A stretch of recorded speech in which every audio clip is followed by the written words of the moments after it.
Call. Two men. One named Rich. That's me. This is Jermaine. Just got off the toilet. He's a foul man. This is the X's and O's of life. Huh?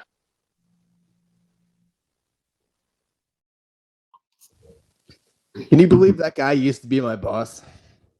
No shit. I mean, really? Well, we made it 40 seconds. It's fine. Yeah, guy used to be my boss. So, yeah, we got this podcast situation, and so welcome back, everyone. This is the X's and O's, the interview edition. Usually I have the other person's face on the other side, but we can't do that today, and we're going to kind of get into why that is the case. So my guest today is Aiden, and he's seen some things, and you know, all those fun things he's going to get into. So I'm going to throw the ball to him, and I would say, you know, do whatever you want to with it. You can explain why your face isn't on there. You can explain why the voice is a little off. It is completely up to you. So take the ball and run with it, my man. All right, thanks, Rich. Yeah, just you know, my name's Aiden Gabor. I wrote a book about my life experiences, bullshit I went through, stupid shit I did, and it's all about from starting out young through my middle to all the way to my whole life to the end where I found out I have ALS and found religion. I guess you could say found my spiritual side. But as I was a youngster, starting off real young, I used to work for an organization, a crew, and I had a mentor that was most kids and younger adults should not have as a mentor. But I had lots of fun. I enjoyed it. I would never change a thing on it. I don't even think I've changed some of the stupid shit I did and some of the really nasty shit I did. But that's, you know, that's kind of what it is. I started out as just running stuff on my bike from one end to another. Drop this off, pick up this, don't look at it, just bring it fucking to me and don't say a damn word. And the money came in, and we used to, as a kid, you had some money and you'd run over to get candy and stuff afterwards. As I got older, and I was a big kid for my age. I played football, really good at it. And to this day, at the time I didn't know. I don't have any empathy for people. I don't trust people, but I'm getting better at it. And when I was younger, I worked my way up into becoming an enforcer for an organization and did a lot of not great things to people, but a lot of these people deserved it, you know. And then as the heat came down from the feds, kind of broke us up, and I was told to go to college by my mentor. It's Eddie. And Eddie was pretty high up with an organization, and we did a lot of collecting I did, for people that owed money for certain situations that, you know, either they're a genetic a gambler or they just were out of their luck. But, you know, you got to pay. It's business. Do you have any questions for me, Rich? Yeah, so I actually asked the wife and a few other folks if they had any questions, because I'm not going to lie to you, I was pretty amped up to do this. I was very excited to hear from the representative here to get you on here, and we had a nice little talk and covered X, Y, and Z, and I've been looking forward to this one, and I guess I'll start with her question. So you see in movies, you see in shows and books and yada yada yada, all that stuff, how romanticized this situation is. So from someone that was in the inside, how true is that? Is it, everything you see? I know there are certain movies and books that are based on real life situations and what have you, but obviously it's Hollywood, so things get kind of played up. So, now that I can hear it from the proverbial horse's mouth, I mean, how close or how far off is that stuff? It's off, but it's not off. They portray it as we had a good time. I mean, but it was business. We fought more amongst ourselves. People, you really didn't trust each other. You had to, and you did. And at my younger age, I learned that a hard way with a couple of the guys there. They were older and learned respect. That's the big thing. The movies are true about that respect. If there's no respect, then you're going to get fucked up. Even to this day, if you disrespect me anywhere, I get lots of trouble. I'm just going to tell you, last week got into some bozo over the Palestinian thing, or there's certain things I'm like, but you got to learn to shut up and don't disrespect me. But yeah, as far as Hollywood, yeah, they romanticize it. It was fun. We did have fun, but it was also very real, very violent. And if you can't do it, then you won't be able to handle it. You can't be like, well, I'm not going to. You can't think. You have to react, and if you have to do it split second, and you have to know to talk your way out of things as well as you open your stupid mouth and talk your way into it. But as far as Hollywood, they romanticize it a little bit, but it's close to it. I think of any movies that I've seen,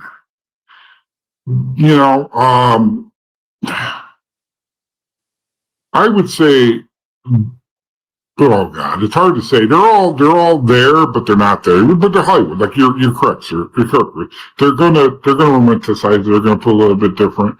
But we didn't just, in some of the movies they show where you just kind of beat up on people. Unless you owed us money, there's no reason. Unless they do open their mouth. Most of the time, if we did hurt somebody badly, it was usually another crew. It was more amongst ourselves. We don't deal, you don't touch anybody's families. And again, like I gotta just keep pounding it. It was business.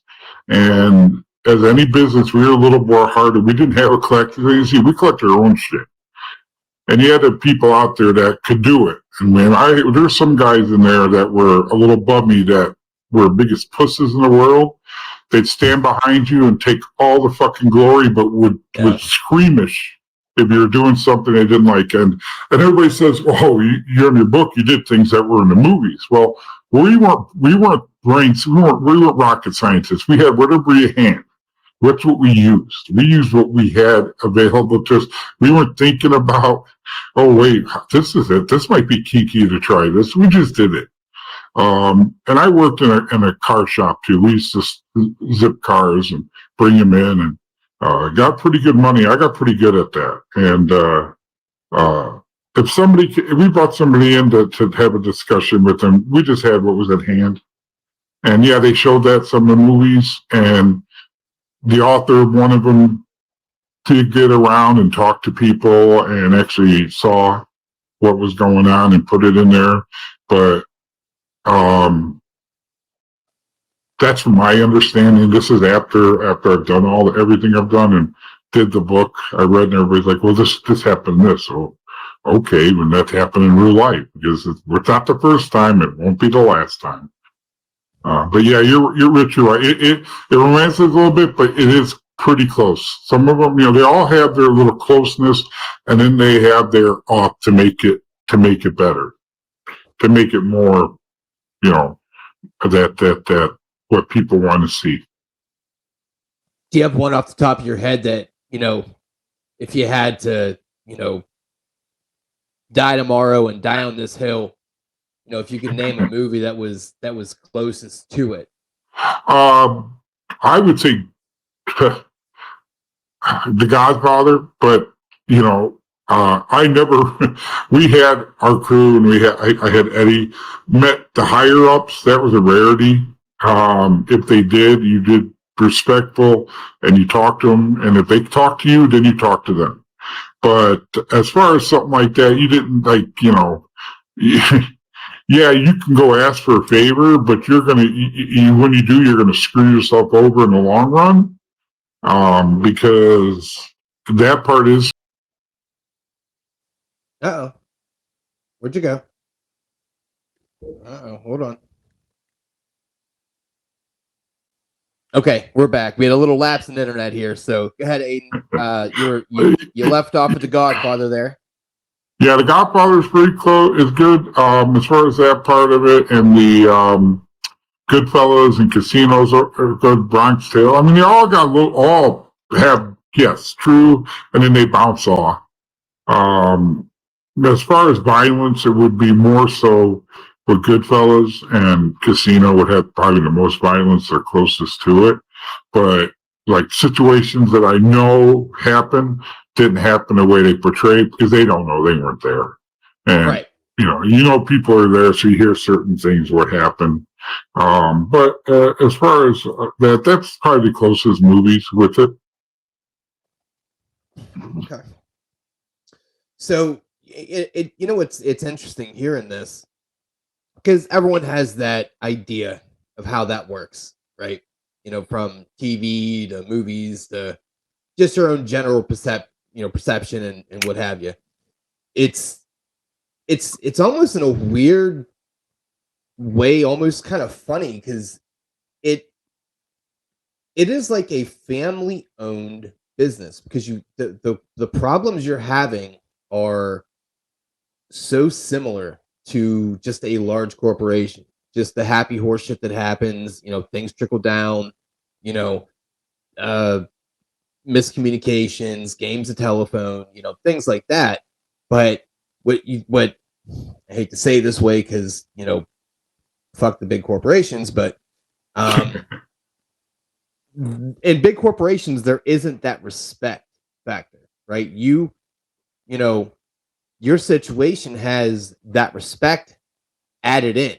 So it's almost in a weird way, like beautiful in a way, and I can understand the gravitational pull that happens with that. And it's funny, my co-host actually, I sent him a message and I'm going to see what he said here. He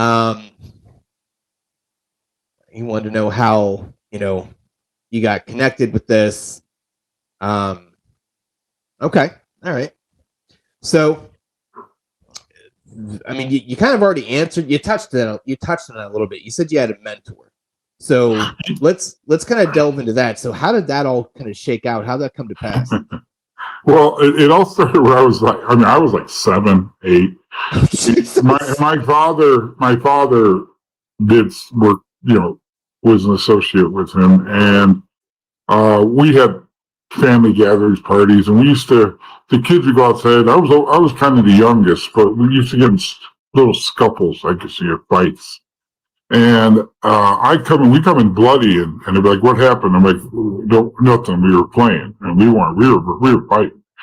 And as he got up, he kind of learned to do things. And one day Eddie just came up. He says, "Hey, I got something for you. Can you do this? Ride your bike and do it?" I'm like, "Yes, sir." As I started doing that, I learned to respect things the hard way. We had another enforcer. His name was Dominic, and we got into. The first time I saw him, he talked shit to me, and I'm quick to temper. I grabbed him and I hit him. That was the wrong thing to do. And he was a little bigger than me. And, at that time I was like 15. And he knocked me across the room. I grabbed the pipe to hit him, and Eddie stopped me. And as I go to hit him, he turned around with the gun. And Eddie's like, "That's enough of that bullshit. All right, guys." And I got a pretty good lick in on him. And he just gave me a look. And from there, we kind of, respected, not respected. I got paid back when we were going to collect something. It was just him and I, and we're in the car, and I was saying, whatever. As I was saying, I don't remember exactly saying, he punched the fuck out of me.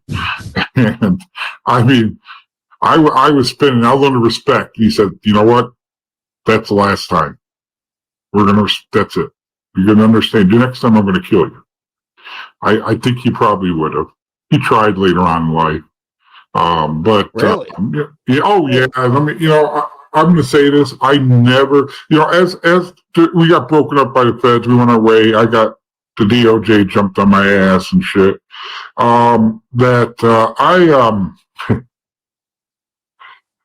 Years later, I never said a word to the government, to anybody on my crew, and anybody in the crew, Eddie, Dominic, and I never said a word. Like I said in the book, I changed the names, places, and everything, and not to protect. We were all guilty. It's to protect the guilty, because there ain't nobody in that book that was a saint, or we're all guilty of something, and lots of things. So that's the way I put it on the book, that we're guilty, but you're right, the respect that we learn it. It's a family too. After a while, we got into the family. Now we had another one in there, his name, we called Nicky, and he's an older gentleman, and Nicky's one that started talking to me as I was getting older, and he's the one that taught me everything.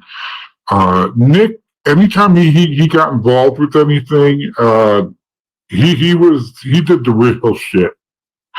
He didn't collect, anything. He handled other situations. If something else that needed to be done, that was him. And he's the one that taught me a lot of how to do things. And, he's the one that gave me, I'm going to be honest, to this day, I carry an ice pick. And I looked at him and he goes, don't use a knife. And I'm like, well, why would I want a knife for that? And he explained it to me. He says, first of all, you can penetrate anything with an ice pick. The handles, you can leave it. There's no fingerprints. And they're all over the fucking place.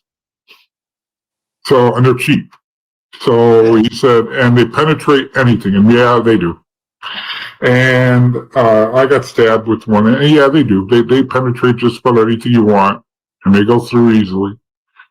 But yeah, you're right. It is a family. We learn to respect, and it's respect. If you got online, it's like a bunch of dogs. You get online, the other one's going to jump on your ass. And so to kind of, and there's always a bigger dog. As much as you may think you're the bigger dog, there's a bigger and badder one out there. It's funny. It's almost like, I mean, I'm only 37, so, I didn't really get this part of it, but, you hear it. It's, you act up in school, so the teacher yells at you, the principal yells at you, and your parents yell at you, then you get home and the neighbors yell at you for having to get in trouble. It's kind of like the village raised the child kind of thing. And it's interesting. It's just like, I didn't think I would really come to this conclusion, but it's like a wholesome wholesome atmosphere. You learn to grow up. You learn respect. You learn right from wrong. Obviously you're doing some things that, morally are ambiguous, but, what have you, that's fine. It very much feels like a family. And I understand why people romanticize it now. I'm not saying it's alluring by, in any, weird way, but I can definitely understand, and I've never looked down on anyone that, has taken part. I never really got a firm understanding of how you could, I guess, quote unquote, fall into that, knowing, generally speaking, what can happen. But you also said you were recruited at 7. You were riding bikes, dropping off stuff, going to get candy. Albeit in the grand scheme of life, you were probably doing something illegal, but then you turned around and used your return of investment to do a child thing and go buy fucking candy. So it's almost like adorable in a weird twisted way. you grow up fast in it, but yeah, it's it all start out. Ride your bike, drop this off, pick this up, and that's where I saw a lot of people. And then, like I said, that was my younger part. As I got older, worked at DOJ, they wanted me to catch guys that I saw when I was working doing that stuff that were law enforcement. I mean, we'd sit there and walk in. I mean, there's a couple of times we walk in and I look at the one guy and I'm like, "You a cop?" And he's like, "Yeah." I go, "Oh, okay." He goes, I go, "I just saw your on your belt and your badge on your belt." And he's like, "Yeah, you want to look at it?" I go, "Yeah." He goes, "It's cool, isn't it?" And I'm like thinking, well, why is, back then you don't think, oh, okay. So I saw a lot of it and I didn't think much of it. And then when I'd bring and drop off things, I'd be bringing it to them or bringing it to a couple politicians, not thinking much of it when I was younger. As I got older, that's what they wanted. They want, the way they put it is, you're going in, you're not going in because you're a foreman. You're going in as no backup, no nothing. You're doing this on your own. We're going to stick, you have choices. You can go to prison or you can do this. And that's how it started out. And then as I started doing, I started thinking, these motherfuckers are supposed to protect you. And they're out there being as bad or not worse. And if, with that, that was business we deal with. You pay them off, they stay off your ass, you give them shit, you get what you want. And the neighborhoods were safe back then. Our neighborhood was beyond safe in that area. Then you got outside our little clique, our little area, then it started getting shitty again. And, that you don't see that anymore. And in order to keep something like that, you had to do bad things. And you had to have certain people on your side. And we used to work with the gangs. And like one thing that he said is you don't do drugs. You don't sell drugs. You don't do that is a big no-no. And I'm not going to say the exact word to use, but let them deal with their neighborhoods. Let the gangs do theirs. That's their area. Let them fuck with their own people. And that, as I got older, I realized, yeah, that's how you keep the peace. They were as afraid of us as I would say we were afraid of them, but they knew that we meant business and shit went down back in the day. I don't know about as much nowadays because everything's so fucked up now. But funny enough, that was my co-host's second part of his question. He was going to ask, how are things now? Are they, yeah, I mean, I guess just leave that there. Like, how are they now? No, everybody I ran with is dead. Died either in prison or heart attack, or they were taken out. Nowadays the whole neighborhood I heard has gone to nothing. It's gone to shit. So I haven't gone there. I'm going to say 20 years. And I have no desire to go back there. I really don't have, I got kids in the area, but I don't really, I talk to them, but they're out. They're not in that area. They're in different parts. They're far enough away from there. But other than that, yeah, it's a lot different nowadays than it was back then. And then as far as going to become an officer, to take down officers, you learn it's the blue line, as they call it, law enforcement. And as I started doing that, I got in my 20s, I became an alcoholic and really bad. And I started getting hallucinations. And, thinking, the first guy I did, he was a wannabe hitman. He did a couple things for him. That's what they wanted. And his name was Terry. And I got close to him, and that motherfucker, he got pretty lit up and told me everything his wife did. And that's what the information I gave to the feds. Say, hey, you want this motherfucker? Pump the wife. She's done. And, and I said, yeah, I got everything on him. And I basically gave him the information. They used it against him. They eventually got him. And, but as I started getting in there and started going after, go to this apartment, do this where I grew up, and I'm thinking, okay, I've seen these motherfuckers and what they did. I started drinking really heavy because I started seeing a flaming sword coming at me. The saint of law enforcement was looking at me And I would take, I had a Colt revolver 357. I'd load a round in and spin it and put it to my temple, put it in my mouth, pull the trigger. I bet you I'd done that over 300 times. I was getting so drunk and stuff. And it was starting to get to me because as younger, you start seeing this, older, you start, and I feeling I was going against people you get close to them, but you don't get close to them. You know, they're assholes and you don't like them, but you're thinking I'm betraying them. And then you think then eventually I started doing this for a good reason. And my buddy Don figured out where I ought to be missing for a day or two. I go into those stupors. And he found me all drunk and I had my gun to me, and he pulled it away and he started raiding my ass out pretty good. And he unknowingly helped me with a lot of the takedown of the officers and politicians that were involved. Yeah, what made you kind of go and I guess, I mean, you said you went to the feds, right? Or the feds came to you? One of the No, they came to me. Okay. I was in college. I was in college playing football. When everything started hitting the fan, Eddie and them, they all took off, and Eddie said, "You know what? You got a chance. Go do something else. You know, right now you see what's happened to all of us. You know, he's growing up at his age. Everybody he knew, his dad went to prison, and I'm like, yes, sir. He goes, just do me a favor, keep an eye on my son. I said, I'll do that. You know, and he took off to Europe and eventually got caught by the feds. His ex set him up. But he ended up getting caught. And then, you know, I started doing this and I'd seen the guys that used to work with them. I realized, you know what? These guys should be protecting us and they're scum. You know, in one place you deal with the cesspool of people that you don't see. You run towards danger. But then you realize that some of these, you know, there could be 1,000 good law enforcement officers. One bad one makes them all look bad. So, Yeah.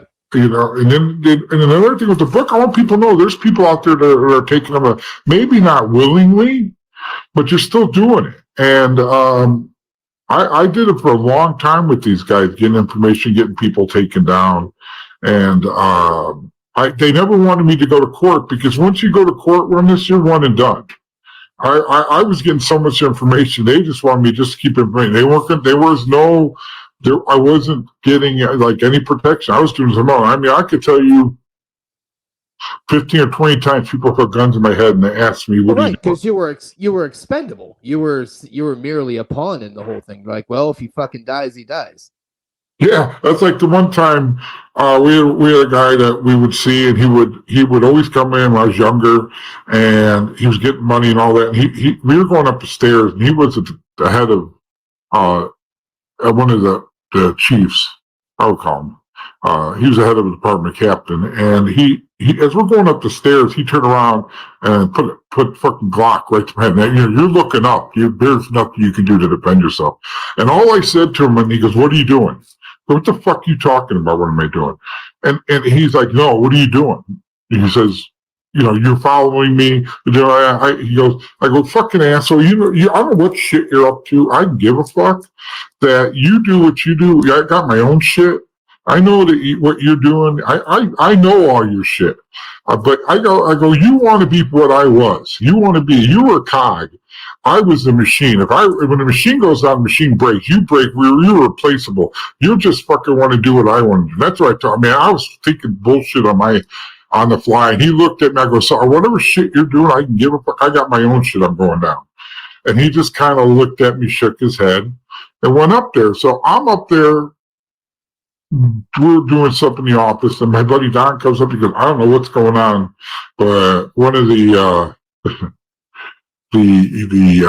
politicians, I guess you can call him. He was the head of the department for the mayor, and he looked over and said, "What are you doing with Aiden?" He goes, "I heard he had a talk with him. He's gonna toe line. He's gonna follow the line. He'll stay in line. Just don't worry about his shit. You know what he did when he was younger. You know all the shit." And he goes, "Yeah, I know. I don't know." Okay. And he comes like this, "What the fuck is going on?" I never told him till later in life what I was doing. He was pissed, but he understood. Then he realized, holy shit. Yeah, okay, I should have realized what you were up to. But it's yeah, you learn when you see them do their things as you're younger, and then as you get to work with them, you realize that they should be doing one thing and they're doing another. So I started going, hey, I'm doing this for a good reason. Don's like, you know what?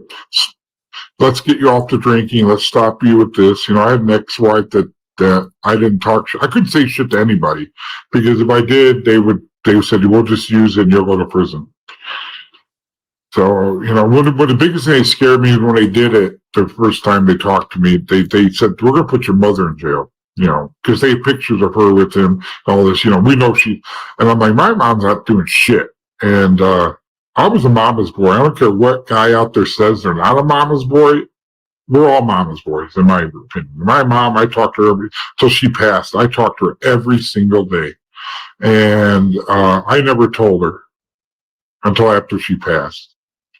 But yeah, it was troubling times when I was doing it, but I knew I had to do it. I really didn't have a choice. But like anything in life, either you get through it or you give up and die. And you said earlier, and I know people that are going to listen to this are going to kind of wonder and kind of almost raise an eyebrow with this comment. Because without going into details, you've seen some shit, you did some shit, all that. Yeah. And people can blow that out of proportion or take it at face value, do whatever they want to do. That's their prerogative. You said you don't have any regrets about that. And I think that's the part that may raise some eyebrows. So my question to you, sir, is why? Anything I did that was really considered not good were not good people. They deserved what they got. They deserved it. It wasn't like, hey, look at that, that clown over there. I'm gonna go, I'm just gonna go fuck with him. No, we never did that. If my pretty face showed up at your fucking house, there was a reason there, and it's not because of me. It's because of your dumbass. Right. So if I show up and you see my pretty face, which you didn't want to see, you had a problem, and I was going to rectify it either one way or another. And that's what I was taught. And that's one thing they looked at, because we was a bunch of kids. It wasn't just me. There was 10 or 11 of us, and you had a certain personality, and I found out later in life, I don't have empathy. I don't give a shit if I hurt you. It's not going to bother me. It sucks to be you. I only, if you're a good friend or your family, then I'm going to protect you and do all I can. But if you're bleeding or anything on the ground, I'm not bothering. The only time it bothers me is if I'm bleeding, now I got a problem. But other than that, I think, like I said, you can't do this stuff if you're going to think, oh man, what's going to happen? I was not a religious person. I grew up Catholic. I was not a religious person. I used to get in trouble because we go for confession, and the priest would ask me, the father would go, hey, what do you have to, that you want to tell? And I didn't see shit and do shit, nothing. Like, you got to have something. Did you say something? I didn't do nothing. I didn't see shit. And he did. He get the fuck out of here, and throw me out of the confession. And our family was not religious at all. Like I said, as I got later in life, a friend of mine, Sam, introduced me to the Baha'i faith. And since then, I've been doing the readings and doing all this stuff with it, big classes. I do it like 3 times a week. I mean, you can repent, but, later I'm going to pay for it as I get older. I mean, like I said, God's got a sense of humor, because I got ALS and all kinds of other shit. So, I guess, like I say, I'll pay for it one way or another. But as I'm looking at religion, I think that I learned that all of us are the same, that all people are the same. I may not like people. People suck. I would prefer animals over people. If you were hurting, the only time I did it where it wasn't business, if you were hurting an animal, now you got a problem with me. I had one guy got- beating a dog once, and I got into it. I got 5 cats and a dog, so Yeah, I got 2 cats and 2 dogs. So that's the way you hurt an animal, and I'm gonna fuck you up if I can. I mean, that's he was beating the dog, and he looked at me, and he had a chain, and he looked at me, and I put my cig right to his fucking forehead, and I said, "You fucking touch that dog again, I'm gonna put this through your fucking head." And he looked at me, and he says, "You can't do that." I go, "Bet me on it." And you know, he I don't know if he ever hurt. I took the dog away and I gave it to a friend, and that was it. And with that, but other than that, you know, as far as regrets, I don't, because they were all bad people. They deserved what they got. You know, I don't hate that. I don't hate that at all. I actually in a weird way I like that. You were like the checks and balances, like the. Yeah, we you know, we had one day we were sitting there eating. It was Dominic, Eddie, and I, and this guy's walking by, and he goes, "That motherfucker owes me $5,000. He's a fucking genetic gambler." And I'm eating a fucking sandwich. I go running after this guy. I still got the sandwich in hand, and I go say he tried to go and he got cornered, and I just kicking the shit. I punched him. He went down. I'm kicking the shit out, and I'm still got a sandwich in my hand. Dominic comes over. He goes, "Fuck, kick it off the guy." I go, "Fuck this asshole. You got the money?" He goes, "No, no, no, no, no." And he said, "Oh, you're gonna hold down war." And there's a talk on it. And I was beating. He looked at me. "You fucking nuts. You have a fucking sandwich. You're eating a sandwich and beating the shit out of him at the same time." I'm like, "I'm fucking hungry. What the fuck you want me to do?" Fucking multitasking. I just saw him, and then he goes, "Hey," as soon as I heard that, I was gone. You know, I got it as, "Hey, you know, go get it." You know, he owed a lot of money, and he eventually paid up. You know. Well, at that point, he only had 2 choices, so.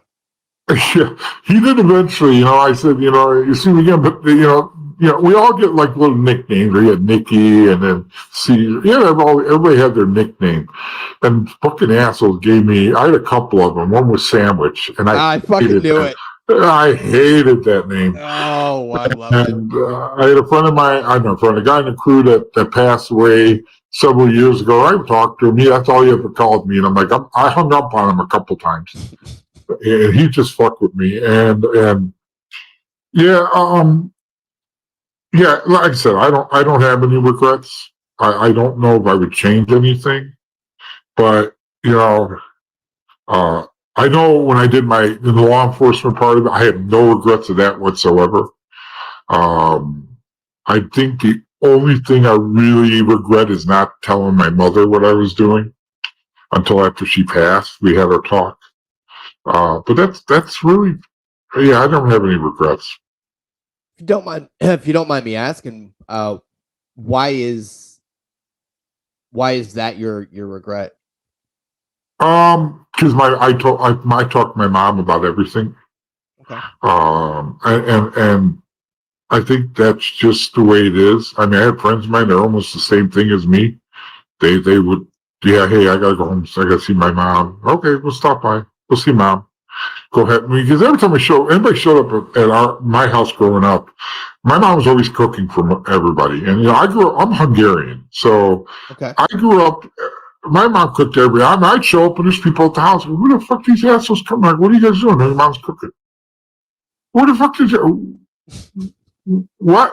They're halfway done. I'm like, and my mom's like, "You want something?" Like, "Yeah, why are you feeding these assholes? Shut up and sit down and get a plate." Okay, I'm sitting down, shutting up. So, you know, that part, when you see some of that stuff in the movie, yeah, the moms, yeah, you didn't tell them really anything, and they cook. I mean, always cooking, a lot of food involved, and I loved it. To this day, I love Italian and Hungarian food, and not living in the East anymore, it sucks. The food sucks anyway. So you don't get the same thing. Everybody's like, "Oh, it tastes the same." No, it doesn't. It just tastes like shit. And I tell them, this tastes like shit. People get mad at me. But I'm like, yeah, all right, you know.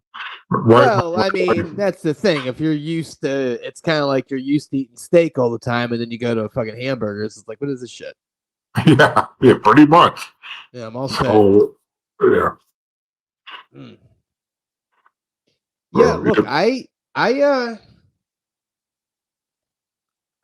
I don't know. Like, I feel well. Okay, I think you may answer this, but let me circle back on this. So you said you don't really have the empathy for folks. Now, is that just people in general, or the ones that are guilty of X, Y, and Z? Like, if you came across, quote unquote innocent, and something detrimental was happened. Oh, I lost him again. Hold on. Sorry, Aiden got tin can internet over there. But yeah, so what I was asking, the empathy part. So you said you have no regrets because what you did was you handled the folks that were guilty, and me personally, I have zero problems with that. I actually, that's a head nod. I like that. But if you came across the quote unquote innocent and something was, something detrimental was happening to him or whatever, what?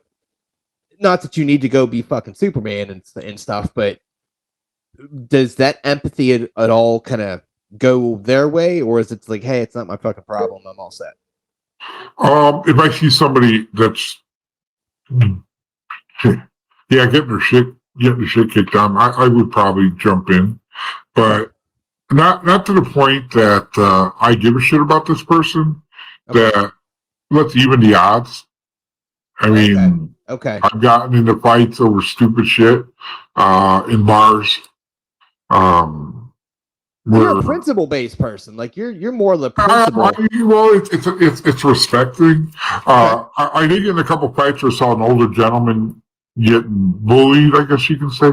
I'm nowadays, and I kind of look at. I'm really big in certain things, especially with if somebody of special needs.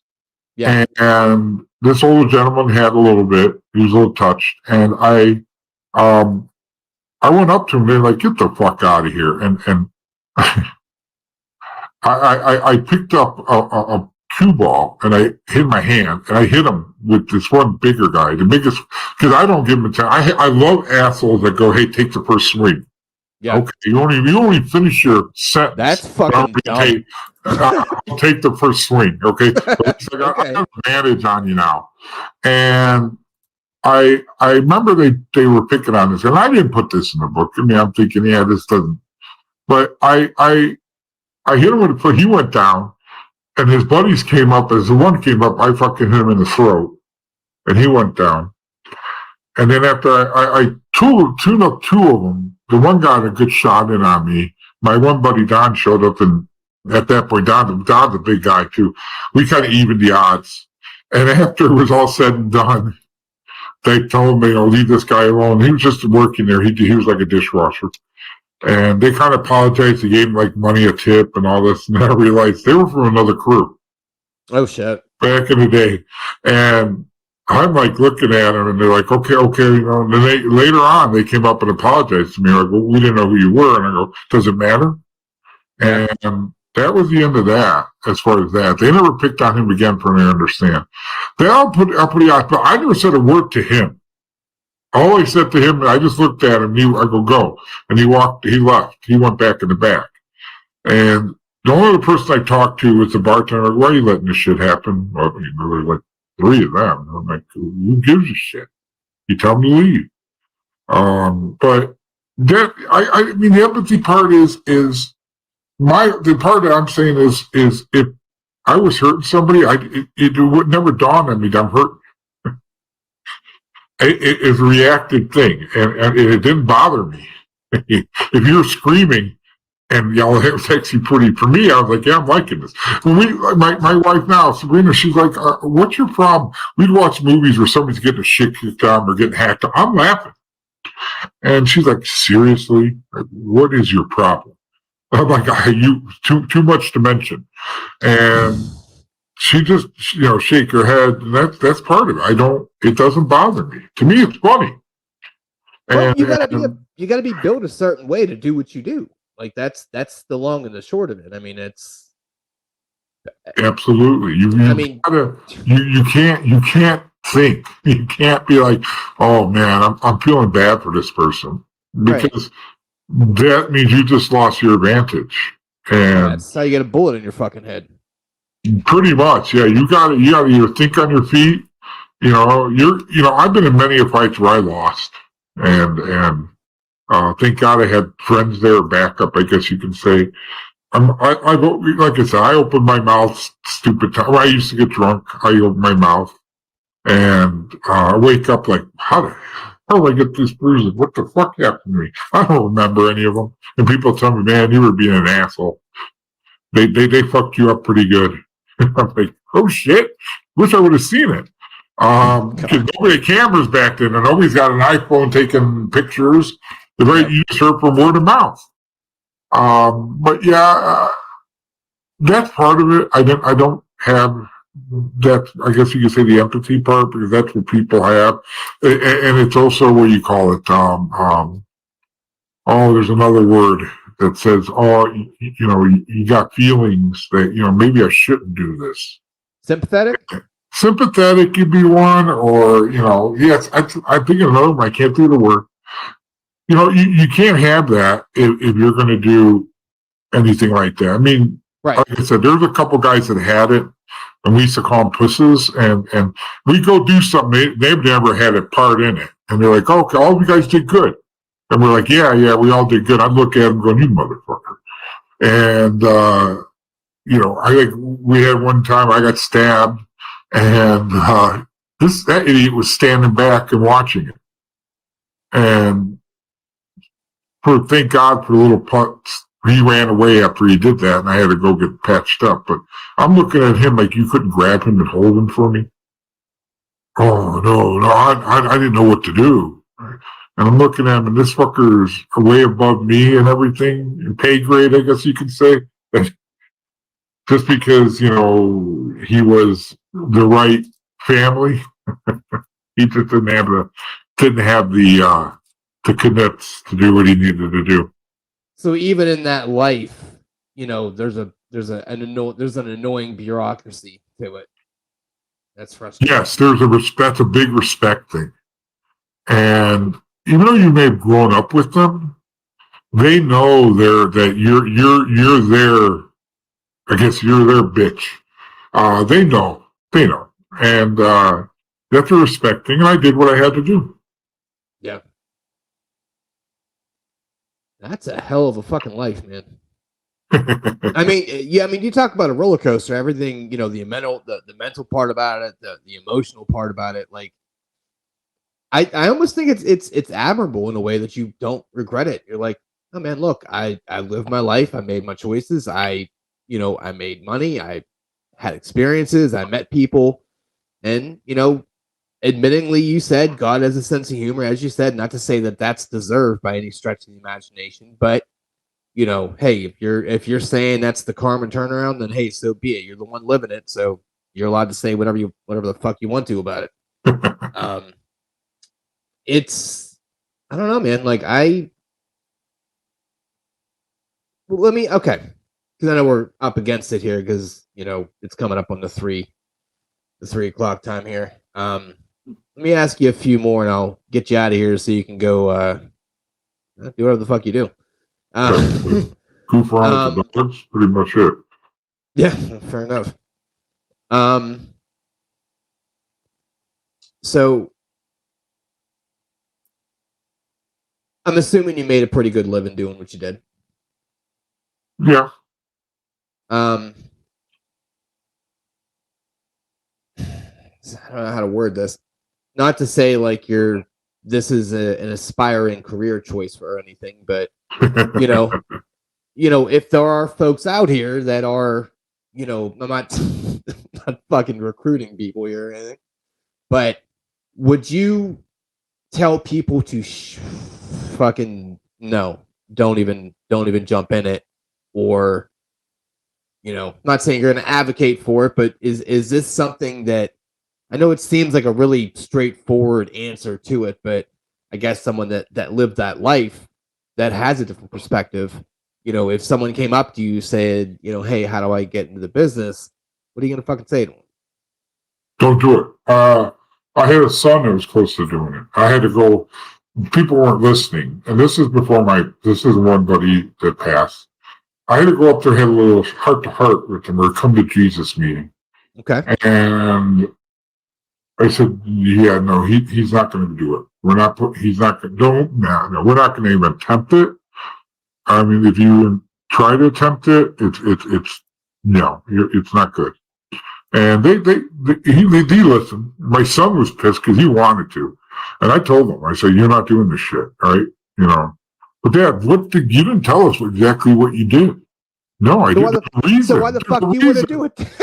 Yeah, because oh goddamn it, kids. He did a couple things for me. The money was good.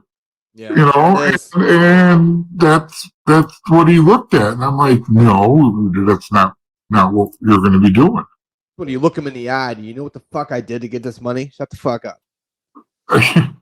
Yeah, no, I just said, I didn't know, and I'm like, first of all, I want to know how fucking that this was happening, and hearing how it happened is what pissed me off, and. That's why I got him out of that area. And after the chat, they respected and they left him alone. But, kids are stupid.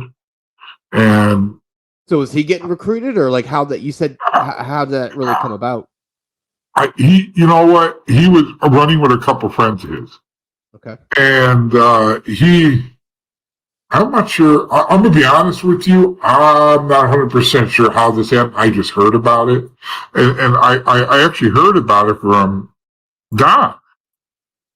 And I'm like, what the fuck are you talking about? He's like, yeah, your son. I'm like, no, no. What? Wait, what? Yeah, he's running with these guys. I'm like, no, he's not. Yeah, he was. And I thought, yeah, fuck no, you're not, no. And I had to go up there. When I made the phone call, they weren't going to listen. I said, well, I'm coming up. You're not coming up. Or, you're not coming. I'm like, yeah, I'm coming. And I it's hard to explain, but yeah, I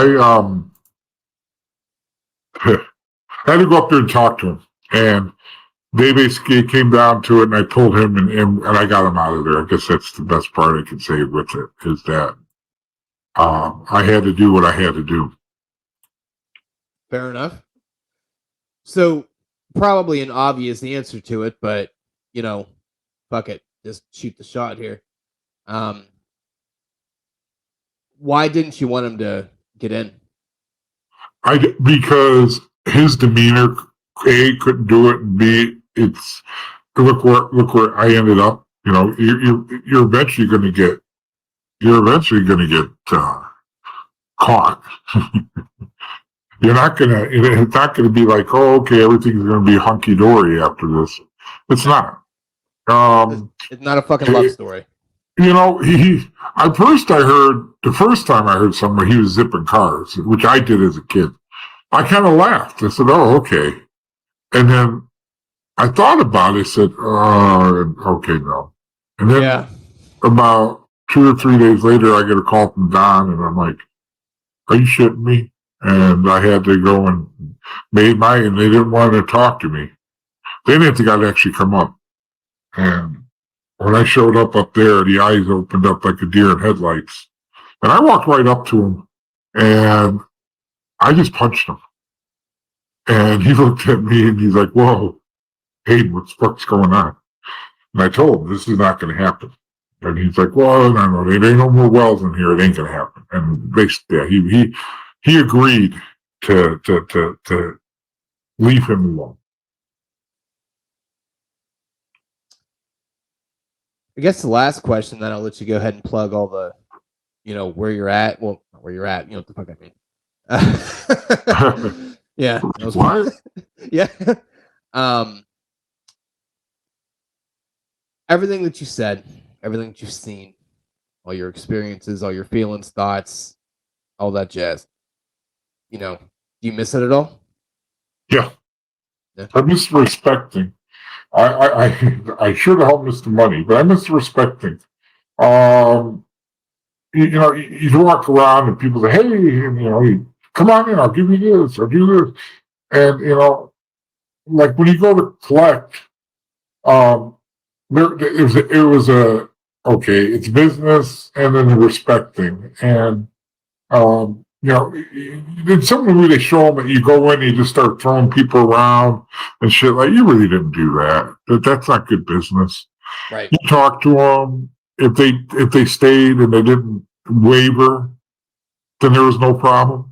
But, and 99% didn't waver because the alternative was not good. And we didn't push it, but I miss the respect of that. Nowadays, these young kids and everything, there's no respect anymore. Even young kids riding their bikes now, the generation now is, I'm not sure what the hell they're doing, but they would not have lived when I was growing up because they would have gotten their ass. Every one of them. I don't think I've seen hardly any that have this bullshit that they're going through now. So that's how I look at it. Back in the day in our neighborhood, kids were out playing. We were always out playing. We were outside doing this. Come home when the light goes off. I live in a neighborhood, there's kids. Never see them. Never see them. That's a Nintendo or PlayStation age now. And then plus they play these stupid gun games. They don't know that if you do something stupid, you're going to have to pay for it. They don't know that. They don't get it. So as far as that, yes, I miss it. I don't think once you're in the game, I don't know who wouldn't. That's about it. That's incredibly fair. And yeah, 1,000,000,000% about the kids. These little bastards are the worst. Yes, they are. Yeah, I mean, if you just take out the business part of it, just from because I was raised by my grandparents, and I didn't know you can use a wooden spoon to fucking cook this till I was about 12. I was like, holy shit, this has a second use. I thought it was just a beating implement. But pretty much, and they fly pretty good too when they're thrown at you. Listen, they aerodynamic, and if my grandpap was a baseball player, so he had a fucking arm on it. So yeah, but you're absolutely right. I mean, obviously, I never, I wasn't a part of it, but I can imagine the picture being painted here. You think about the kids. It's like, I don't want to do. You wouldn't even get 3/4 of that sentence out before you got fucking backhanded. So. Oh yeah, absolutely. That or you name it, you're going to get it. Yeah. Absolutely. You get your backhanded. We used to call it in Hungary. It's called a fucking now. And he used to fuck you up. Yeah, that's what it was called. And my mom, I'm getting the fucking out. When that showed up, I got friends, their shoe, mom would throw a shoe. Mine threw a wooden spoon. And when you said that, it just made me laugh. Like, she was like, come here. Like, I'm going to go to you to get my ass kicked. No. And if you didn't go there, you got worse. So you have to like, fuck it. I'm going over there. This is going to be it. It's not going to be a fun time for me, but I have to do it. That's how you learn the lesser of two evils right there. Absolutely. Well, look, I just want to tell you this, straight from the heart. This lived up to everything plus more that I was expecting, and I appreciate you taking out the time so much. This was a ball for me. Hopefully you enjoyed it as well. I appreciate it so much. Hopefully I didn't touch on anything I shouldn't have touched on. You didn't tell me to shut the fuck up, so that's always a perk. That's always a good sign. So I guess kind of here's the part where you plug your stuff here. So I don't know really what you can plug and what you do here. So you kind of take the wheel here and tell folks where they can find you. The book is Conflicting Loyalties. You get on Amazon. We have conflictingloyalties.com. You go in there and look at it. The book's on Amazon. It's on Barnes and Noble. It's in Target. It's in Walmart. If you want, everybody I've talked to said it's a good read. That's up to you. You want to read something that's different and not all the bullshit you're seeing nowadays and whatever you want to say on the movies. But if you want something that you sit back and kind of read or chill, what they say, I think Conflicting Loyalties would be something for you to take a look at. And I would appreciate it. I mean, if anyone liked this interview, which they fucking better, or I fucking know a guy. I know a couple guys. Yeah, there you go. I would imagine the book is, I mean, just like anything you come across, I mean, the book is going to be, raw and uncensored. And, yeah, man, look, I'll reach out to, I don't, she's your assistant or whatever. Yeah, Hannah. Yeah. I don't know if I was allowed to say her name. I don't fucking know. I don't know the rules behind this shit. Yeah, I think you can say her name. I mean, she works in my company that's working with me. So I'll reach out to Hannah and actually, I could probably get it off the website there too to put it all in the show notes and what have you. But I will get this out here tomorrow.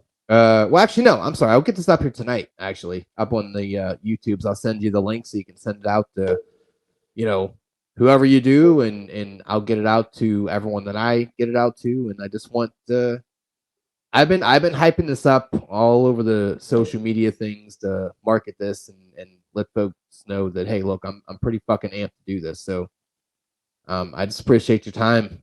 Do you have any parting words here? No, sir. Chris, I really enjoyed this. Probably the best podcast I've done yet. And again, Thanks, man. if you ever want to talk to me again, feel free to let us know. Oh, absolutely. Look, I'm all about repeat performances here, and I'm pretty sure we just scratched the surface. I'm actually a little, I guess, flabbergasted that an hour already went by. How that happens, but yeah. Look, well, Aiden, my man, I appreciate you so much. Thank you for your story and being as transparent as you were and as you're allowed to be. So, just thank you so much, and best luck to you. Thank you so much. You have a great day. I love the interview. Thank you, sir. All right, buddy. I appreciate you. Thank you so much. Thanks. Bye-bye. All right. Bye. Bye.